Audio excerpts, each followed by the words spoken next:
Bandeko nanga tolanda affaire Pasteur Salem.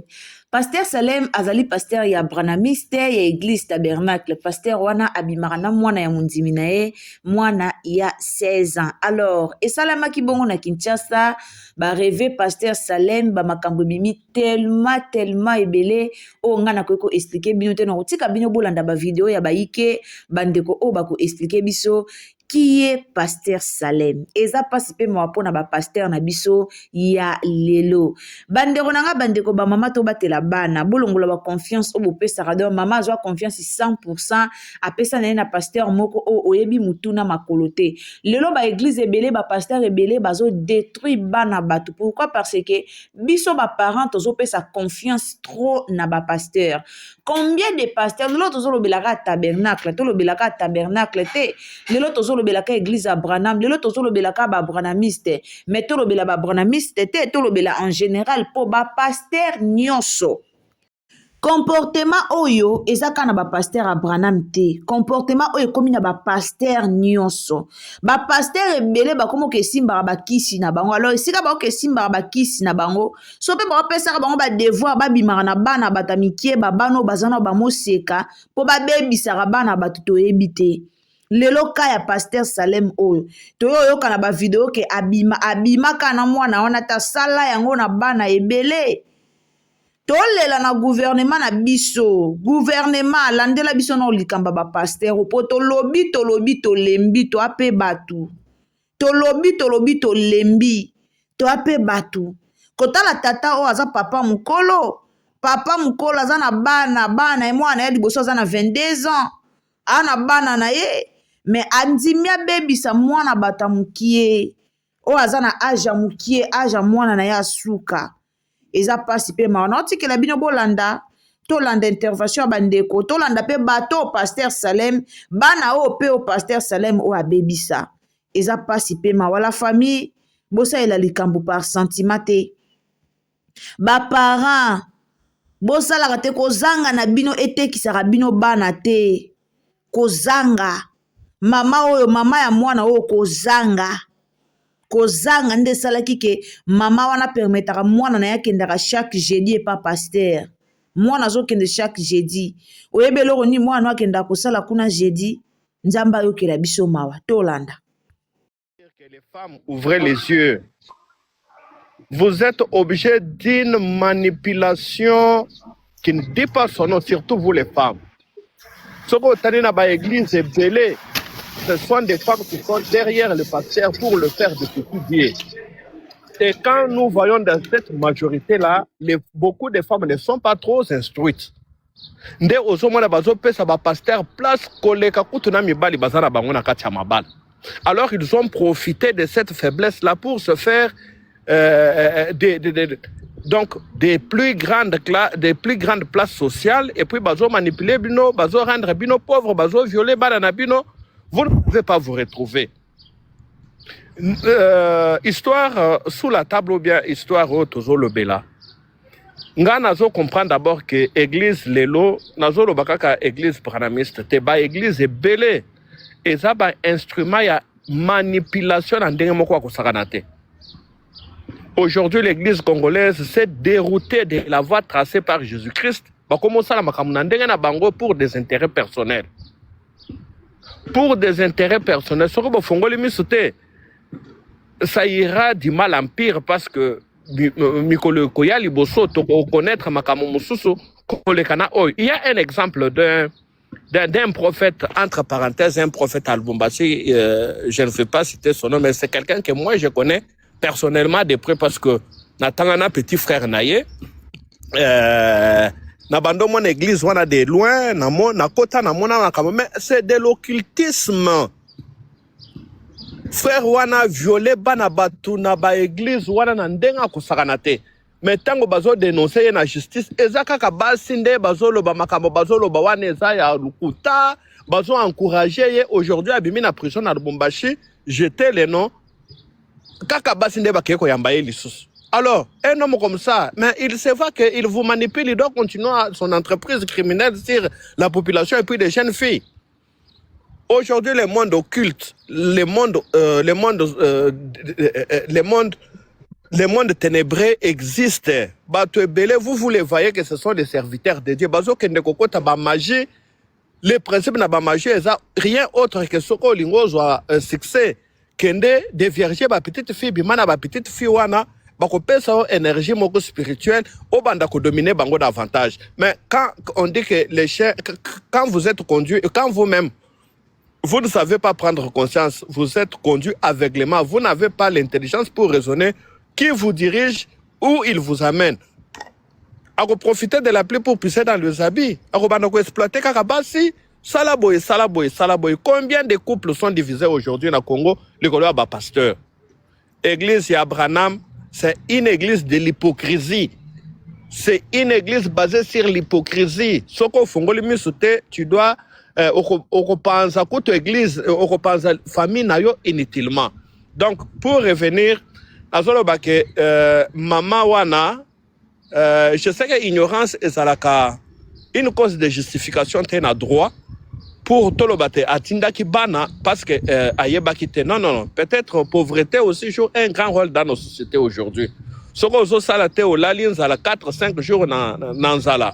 Tu peux compter sur quelqu'un d'autre selon orientation na fana yo européen ça yo confiance aux organisateurs azanzam mais azanzam bete.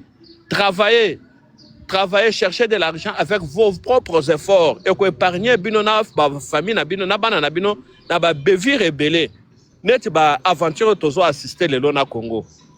Maman wana aza instruite te, aza limité par rapport à raisonnement naie. Elle a fait confiance à un voyou, à un destructeur. Aujourd'hui, tozo se retrouver dans la situation oyo. Donc femme ouvrez les yeux, ba manipuler bino au moins na Bible. Bible ba pasteur rebelle. Bazo sala nini? Ba côté oyo eza ambigu sur la parole de Dieu, ils ont protégé bango. Bako zo ba verset wana bako exploiter yango, bako dérouter kutu na sens nango, bako manipuler bino bomona bango lokola banzambe. Mais ba côté oyo ils ont condamné bango, bako yana ba verset wana na Bible te. Wana bako sauter yango. Ils ne peuvent pas exploiter ces côtés-là parce qu'ils savent que ce sont là les côtés qui les condamnent. Mais l'église est belée aujourd'hui, plus particulièrement tabernacle, non, c'est un instrument du diable. Oyo eza tenté, prôné, naba hypocrisie et belée. Si vous n'ouvrez pas les yeux, vraiment vous allez détruire vos familles. Alors, Mama Wana a se penché beaucoup plus sur côté argent parce qu'à venir, il y a peut-être moi sur le lolobi. Alingaza peut-être présidente de la République ou bien première dame du Congo. Déjà, le fait qu'il y a Bimapé na ba télévision ko salir combo na wana, ce n'est pas du tout bien.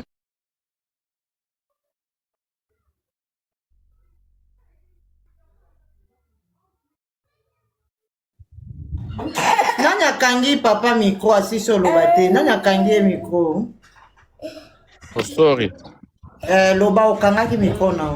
Ah, ok. Maman wana bakene na justice a réhabilité na ba droit na ye. On espère qu'il a tombé na bato bien de bato un peu droit de bato un peu juste va rétablir na ba droit na ye. Ne condamnez pas la fille parce qu'elle est juridiquement incapable de donner son consentement. Ata akenda ki abando zwambongo aza mwana volonté na ye eza exprimé devant loi te. Bazo kanisaka ke makamunyo mwana wana asali eza lokola bébé asana conscience te asala ki manipuler to accepter mais pasteur wana méfiez-vous de vos pasteurs là, ce sont des aventuriers bazaka bato lokola et puis allez découvrir la vérité dans ba couple et ba pasteur lelo hein. Ce sont des tintins basi na bango baza à l'aise les femmes les plus malheureuses na vie eza basi ba pasteur likolo ya kindumba likolo ba infection ba pasteur bazo memela bango na bandako de bon. Les exceptions ne manquent jamais, mais nazo le belabao est bazar négatif, bao bazar mabe. Donc faites confiance en Dieu, ata ozola lanzala. Pesa mwana na yo le meilleur de toi-même. Pesa ye éducation, zamba kosonga bino avec ta prière, si toi-même tu es juste devant Dieu, okokoli sabana na yo ata yo moko. Ne faites pas confiance à ces gens-là, ce sont des manipulateurs. Merci beaucoup et puis nakati bino nazo kene occupation monsieur. Maman Bijou, nazongi parce que en fait tant que photo ils ont mon bien té tant na ye kotala na zongi kutu na cliquer na keti na nini na moni yango bien. En fait les pasteurs na yebi très bien. Et donc comme isanga c'est que la maman n'a pas eu à reconnaître les pasteurs. Parce qu'il y a de cela nga nazala ki na nous na université. Et université kutu na je crois ba université na zaki na université na nazwa ki licence nangate. Le pasteur déjà azaki azwaki problème na kat église naïe déjà le même pasteur azwaki problème na kat église naïe parce que nga nazaki na église mususu mais ba parenté na biso mususu bazaki pe na kat église mususu na kota ba limité wana et ça s'est fait que ma cousine s'est retrouvée na kat église ya pasteur wana azaki parmi ba sœur wa bizaki et ça s'est fait que ma cousine azwaki grâce à zui nini comment je peux dire ayaki kozwa mobali a balié et puis elle s'est déplacée du pays. Il y a un nazo et quand j'ai vu la photo du pasteur, je me suis dit comment la maman n'avait pas reconnu au fait le pasteur parce que c'est déjà le pasteur là a eu déjà des problèmes pareils. Je crois bah Fandi Sakaye après ça s'est fait que ayekozonga lisous ko prêcher. Parce que le fait déjà qu'à mon aki qui moi nana qui n'a qui jour wana bah ebisia ça suna de connecter, il fallait à Bango directement que il y a un problème qui ne va pas avec les pasteurs parce qu'Azaki Penza a un problème depuis Kala bah Fandi Saka écoute une église naïe après je crois à ça l'église Moussous et tout en fait c'est pour ça que na mataki pona le Bango comment la maman n'a pas reconnu le pasteur presque votre message sur baïvi que pasteur wana ba escominia kai pour la première fois ba limbisie après à zongeli les sous donc et la première fois que les problèmes avec les gens du message baza tellement c'est comme s'ils sont envoûtés naïveté mon boya niveau mon élevé oh non le la frère ça c'est un pardon ton dimelie ton limbisie ba pesier les sous confiance ya mi balé et là ça dit que maman wana na yebi ka ayeba ki que pasteur wana ba escominia ki je ne sais pas s'ils sont envoûtés ceux qui baza na niveau ni na yebité oya bave oyo na ba église eza ekomi lokola épidémie moko boye si toutes les églises babandi koloba eza l'église de réveil eza l'église ya ba branamistes qui se considèrent comme des saints sur terre oromona ba degré ko sala bato msuba okesamba ata na ba église te yango zomona lelo bato mingi bakomi ko se méfier bakomi ko se kabiso to kendara ba église parce que il y a des loups au Bible loba il y a des loups qui se déguisent dans ba berger ba côté na kati ba église et surtout c'est nous comme papa a été ko soulever point moko awa nous les mamans ceux qui d'ailleurs obandi ko sambela pona yo pasteur wana aza donc le petit frère à Jésus a été à lola kitimba la mona c'est abandoté ya bino na kati église donc ozomona maman zo confier même les intimités oya ye o akoko bombango pona ye moko to pona bana na ye maman qui ne ko livrer bana ye qui sa pasteur bana ça va être vierge tu t'imagines ce que ceux qui montent azali na ba genre ba pasteur à modèle à boy ako même biselo pe bana na nyonso pe ba se retrouver tant musu na zemi oza pe incapable ya kosala pe mutana eloko surtout na bamboka na biso ba Congo yango zo mona lelo ba na ba église ya lokwa ya ba branamiste wana parce que ba mi mona lokwa baza ba santu alors que ba santu te siko tellement que ba mi monde ça bato ba lokwa ba santu siko mabe na bango moye ba lobango ouvertement ezate ba imposa bandimi na bango ba lobaka te moto oya ozaka ko dénoncer le mal oya ezaka na kati ya l'église wana azalaka lapidé faut voir ndenge bazo na soki na ba page Facebook na bango faut voir ndenge bazo lapidé Israël Mutombo donc pour Israël comme il est du message il ne pouvait pas médiatiser likambo wana pour eux devait garder ça bazo bimisa ba brochure au côté kuna bazo finga de ba mesana ko finga donc pour eux c'est normal une fille qui vient à l'église au pasteur soi-disant aza mosantu pasteur wana avait mwana wana et par après donc personne ne peut parler. Personne, ce qui me touche dans la vidéo wana, même la femme du pasteur elle sait que son mari fait ses histoires. So otala tala ba page Facebook, bazo témoigner, bato basambe dans l'église, bazo témoigner que maman pasteur peut ayebi. Elle a même pleuré pendant que babandai ko sambisa mobali na ina soki na la police soki na parquet. Pour la bonne de la maman ya mwana wana ba poursuivre pasteur te. Tu t'imagines ce que mutabongo yo zala mutabongo na kati ya ndako azo baby sakabana batu yo mwasi soit disant maman pasteur ozo couvrir ngo pour que pasteur wana a changé to a continuer ko sala babi azo continuer ko sala wana. Maman nga mwasi na koko condamner te maman ba réalité libala eza na ba réalité maman. Et ça, la réalité, peut-être à protéger, peut-être elle protège ses enfants. Donc, les réalité, je ne peux pas condamner la dame, maman. À protéger, oui, à protéger les balles, oui, mais ses enfants sont dans danger avec ce genre de papa. Un jour, pas au bal que la paix banne, ceux qui ont ça, pas balle à mon sous, protéger, jusqu'à ce qu'un jour, ceux qui va gagner tes jours et zali, à cause de la paix pas banane. Parce que c'est pas normal un père de famille, soit disant pasteur, mon dimoko ayeko se ayeko senga lisungi pa na yo, pour na faiblesse mon dimi wana yo lingo utiliser faiblesse wana pour que o banda ko s'abuser. Et c'est pas seulement la fille ici. C'est pas seulement la fille ici, même des femmes mariées. Ozomona ba dégâts au pasteur wana celle na kati église wana. Même des femmes mariées. Moi je connais une fille de cette église là, Aza mariée. Libala ne kufa kaka pona pasteur oyo akende ko confesser kuna soit disant mobali na ye azala makasi te na mbetu et le pasteur a essayé avec elle likambo yako yebala parce que akomela zemi tango mwana na botami aza ya pasteur wana et cette fille là soki adia bima lelo la télévision loba na sir ba branamisa ba loba te. Moi, je connais cette fille très bien. Le balane koufa parce que les pasteurs. Donc, mon so bozo bomba masumo, masumo bazi parangote. So bozo bomba masumo. Et banako kola malé. Et surtout des personnes qui veulent. So bozo bomba batuana, mutuana. Et ça le quoi esprit mo rezo et banako évoluer pas na jusqu'à ce que jour so akobalu que même ibala na emo le kola et comme le quoi nani. Neti lion, neti ngulu aboti bana allié pesi bana na ye. Pourquoi? Parce que bazo bombango. Bazo couvrir ango. Ete, tolobate, nazo protéger les balles. Oh, protéger les balles, la montazo vie babatu. Moi, je préfère divorcer avec une telle personne que de continuer à vivre avec des personnes comme ça. Chaque fois. Kaka yo, dans yo na kati église, wana, ozaka les seuls hommes, oh yo, kweyaka. Tant que la Bible dit qu'il faut fuir, beauté et rabis sur la Bible, il faut fuir. Ce que baron la carte a message, baron faut fuir, il faut résister. Faut résister ce que résultat en haut.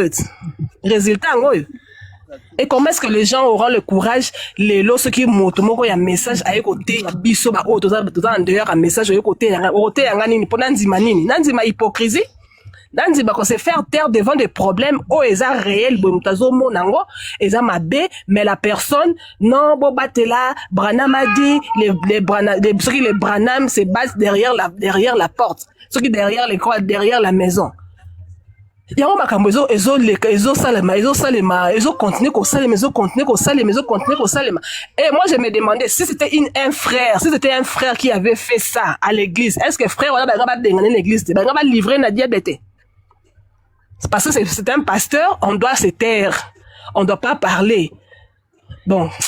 Bablo. Même si c'était un frère, Barossa les logotés, mais c'est ce qui m'a bé ou qui est pas serre, on est pas exposé. Et puis, la maman aussi. Point, maman aussi. On dit ma kambuba frère, Barossa dans la carte avec l'église. Et puis, ma pasteur, Bazo. Maman, ngala vanda na home, j'avais des frères, il y a message na home. Même de auditoire moko. Ils font des dégâts, place non bazalaka, même la place basalaka. Ils font des dégâts extrêmes. Pe bakenda ko luka ba fi oyo, bazalaka ta message té, surtout quand ils sont des célibataires. Pour yebi que soka luki fi ya kati église na bango, au hasard rempli soit disant na Saint-Esprit, peut-être à dénoncer na kati à dénoncer pas pasteur, ba okende ko sala ba bêtise na bango li banda. Et puis, tant que l'inga bala, à quel luka, fille vierge, dans cette église. Donc, au moins, bah, des gars, bah, ça, la papa, n'a chité. au moins ba dégâts ba ça là pourquoi parce que dans leur tête ba tia bango ki ba santu donc comme ba santu il faut ba ça la mascarade comme nous les humains toki ko mona nyonso te na mbala moko c'est qu'ils font réellement maintenant parce que comme ça là par hypocrisie et ils se détruisent sans le savoir. Bozo kende église bo kende ko sambela mais bo sambela la binote en réalité bo kende na ko toni sa ba ban bo kende ko tsama ke les pas voisins ba yo ka ke bino bo sambela mais en réalité vous ne priez pas, vos vies ne sont pas conformes par rapport ya ba prédication au Branham na au Bible les autres était arabe na ta bo kende arabe église wana ozomona pour citer la point ya maman so otali maman ya mwana wana au moins c'est une femme oh vraiment vraiment instructée atanga na été yé amema ki la place mo bolobaki ke azo senga dédommagement oui amema ki on a cadre ndenge balobaka ce qui moi na ba veiller plutôt il faut pas dédommager ngai aza la mentalité wana ayebi na été que loi et lobby que ceux qui montaza mineur dédommagement ou pas la personne là doit faire les prisons. Oui. Ya yebite ya moni a mama ki na vague wana ro lobaki place so tali na vidéo o ba sala na sango na début ando lobaki ta ba proposer 330 000 ya boya ki lobaki 300 000 pour dire que yé na mutu na yé comme moi na yé ba baby saki a mona ke mbongo ndezo résoudre problème alors que za mbongo teza par rapport à éducation o ya zui ya za manque ya instruction a yebli makambo ndenge zekaka ya ba memie pe bongo ba rouler pe ba avocat wala ba sinise ba mikanda oyo yé moko a yebi kutu contenu na ngote ayo se retrouver après que a signé ki biloko mo il fallait pas signer mais nzamba sunga soki ba rolandela pe makambo ngo pasteur wana il paraîtrait bien ça sous Namboka test. Il paraîtrait là, je ne sais pas, on doit vérifier aussi ça. Ceux qui a déjà abîmé Namboka après avoir été dénoncé. La fille sera toujours comme ça, à Tikalika Boye. Et puis d'autres pasteurs vont continuer, même à dans le Lubumbashi place Naza. Combien des églises où il y a un tabernacle? Bah binim bazo sala na kati l'église voilà. Et puis les sœurs doivent se taire. Ceux qui servent mora linga bimisa mutu bulet ba mama bijou boye. Arozala lapidé à tel point que ba robenga Jézabel. Aza Jézabel. La femme c'est la cuisine dit-on. Pour la quitter sous moi si donc moi si aza na droit ko réclamer loko moko te. Aza na droit ko réclamer loko moko te. Donc ikutu ba kangi na ka ya ve bon ba ke la sœur a envoûté frère. Pour la couvrir comme mobile. Sœur a envoûté frère, a un esprit à Jézabel, yangwana. Ce que vous voulez tabaji pa milai pour quoi ça va tout. Ce que ba frère na bino na baji pa milai bazo quoi, na baji pa mikusa bazo quoi, na ba pantalon parce que finalement pourquoi ya par rapport à ni. OK. Pourquoi ya par rapport à ni. Pour bolobi ke moi si il faut ala ta robe à moulai tina songo makolo. Il fallait pas ka boyer ça la rate l'église na bino. Il fallait pas. Merci beaucoup. Ouais, bijou. Bonsoir. Bon, nga lingi na loba boye. Déjà le pasteur wana il a eu à draguer même mes copines. Oh bazaki ba petite copine nae, je connais beaucoup de mes amis et tout car dans les messages.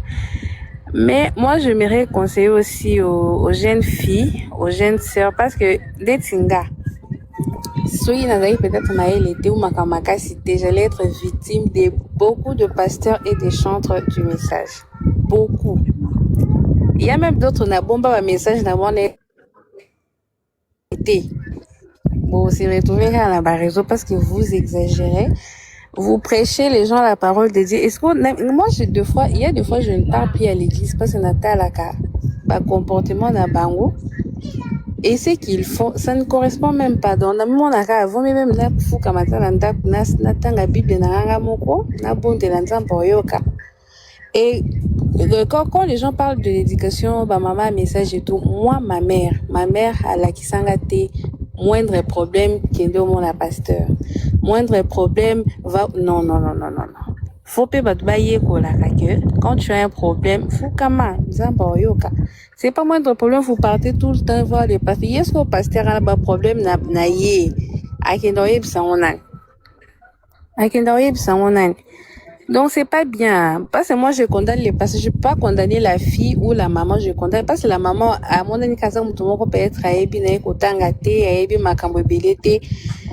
et eza peut-être kozanga nde baloba kozanga oyo nde etindaki atinda mwana akikoluka lisungi et le pasteur a abusé de la fille.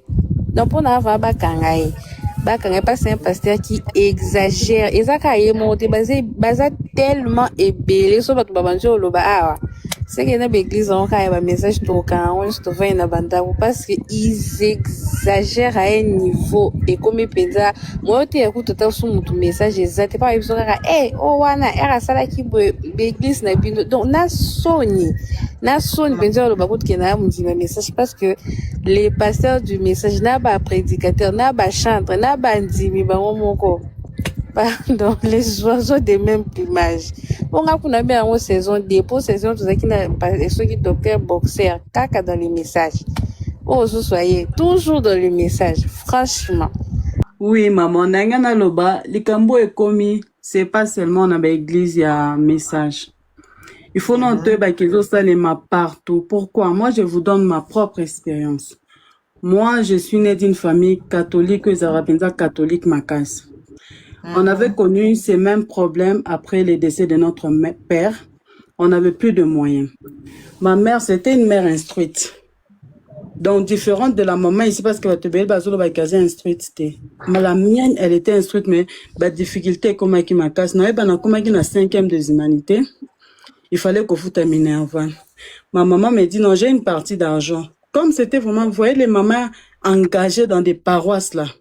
Là, bah, prêtre, bah, comment pensa, bah, engagé. Est-ce que comment on a prêtre tel? Ah, bah, qui c'est l'eau, $70 pour aussi le séminaire. Je pars na couvent na Bango. Le prêtre a voulu faire la même chose avec moi.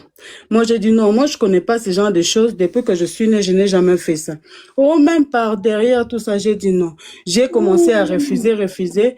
Heureusement, vous voyez, là-bas, ils ont des papas qui nettoient leurs vêtements ou quoi. Il est en train, je suis sortie, je suis rentrée.